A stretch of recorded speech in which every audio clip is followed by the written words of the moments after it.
अब जो सबसे बड़ी चुनौती है, और मुझे देखकर बड़ा अच्छा लगा, भारतीय जनता युवा मोर्चा के एक पदाधिकारी को पार्टी ने निष्कासित कर दिया। उसने कुछ गुंडागर्दी की थी, टीएमसी के लोगों को मारा पीटा था, उसको निष्कासित किया गया और उसके बाद पुलिस ने उसको गिरफ्तार भी किया है। जाहिर है सामान्य मामला है तो छूट भी गया होगा, लेकिन पुलिस ने उसको गिरफ्तार किया।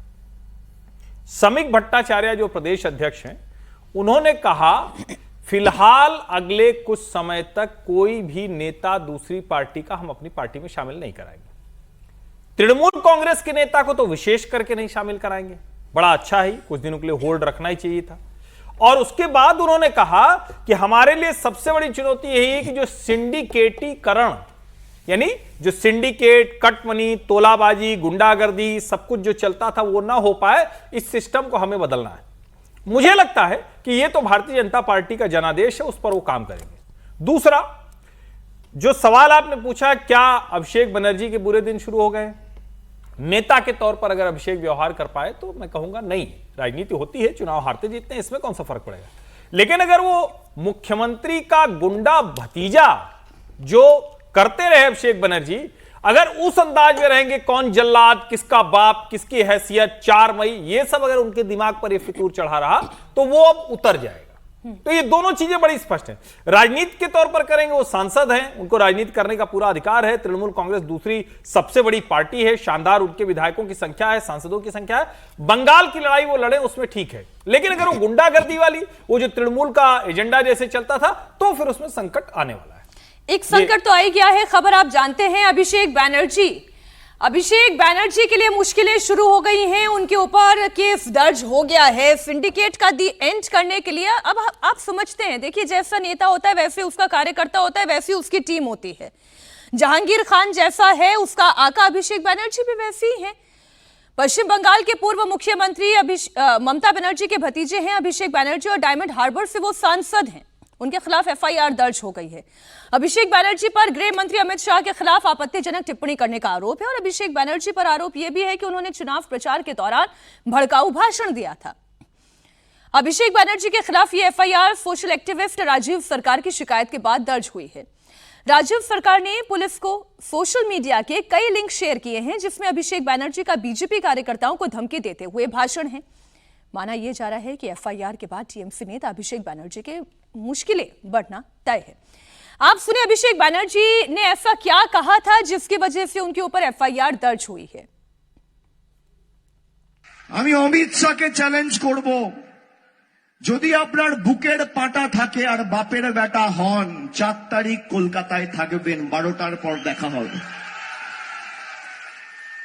কত বড় গুন্ডা আপনি আর কত আপনার ক্ষমতা, 4 তারিখ দেখা হবে। খেলা তোমরা শুরু করেছো, শেষ তৃণমূল করবে।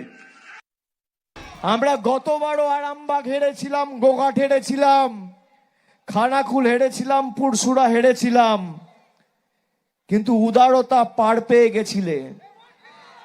এবার আমি নিজে দায়িত্বে থাকবো। 4 তারিখ 12টার পরে কোন জল্লাদের কত ক্ষমতা আর কার দিল্লির বাবা কাকে বাঁচাতে আসে আমি 4 তারিখ দেখব।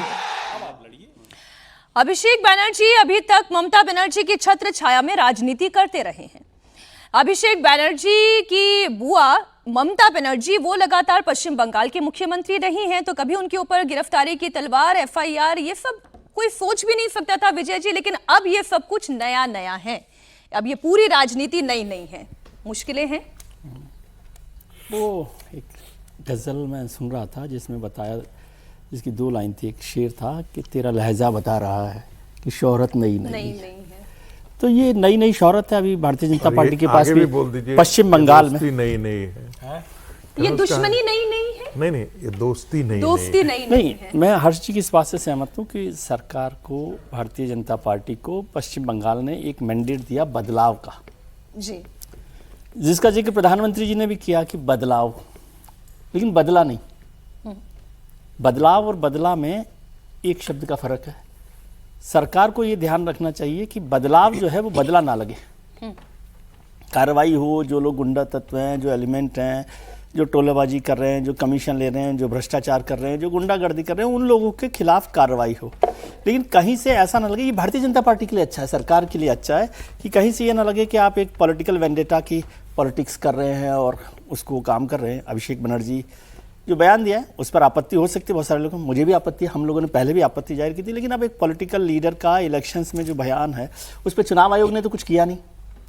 आज कोई सोशल एक्टिविस्ट कौन होते हैं वो तो आपको सबको पता है, किस तरह से किया जा रहा है। क्या सरकार ने किया? अच्छा है कि सरकार ने कोई इस पर कार्रवाई नहीं की, भी पुलिस ने अभिषेक बनर्जी के खिलाफ कोई FIR लॉन्च की हो, ये अच्छी बात है। लेकिन मुझे लगता है कि अभी मैंडेट है उनको बंगाल में बदलाव का, बंगाल पर काम करें। शुभेंदु जी बहुत सारा काम उसको करना है, जिसके लिए बार बार हम लोग कह रहे हैं कि ये कमीशन, भ्रष्टाचार, इस सब को रोकने का काम करें, गुंडागर्दी को रोकने का काम करें, वायलेंस ना हो इस पर भी ध्यान रखें और बंगाल को बदलने का काम करें। क्योंकि उनको ये मौका ऐसा मिला है कि वो अगले 20 साल 25 साल इस बंगाल की सूरत बदल सकते हैं। ये हो जाएगा, मान लीजिए FIR हो गई है, गिरफ्तार भी कर लेंगे, गिरफ्तार हो जाएगा तो क्या होगा, एक दिन उनको मौका मिलेगा हीरो बनने का, क्या हो जाएगा? देखिए वेंडेटा पॉलिटिक्स के तहत वेंडेटा पॉलिटिक्स हो रही है और एक दिन हो गए तो उनके लिए भी हेडलाइन मिल जाएगी। लेकिन मैं समझता हूँ कि मैंडेट ये है कि पश्चिम बंगाल में बदलाव करे भारतीय जनता पार्टी और उसके लिए मजबूती से, अच्छे मन से, बड़े तरीके से काम करे।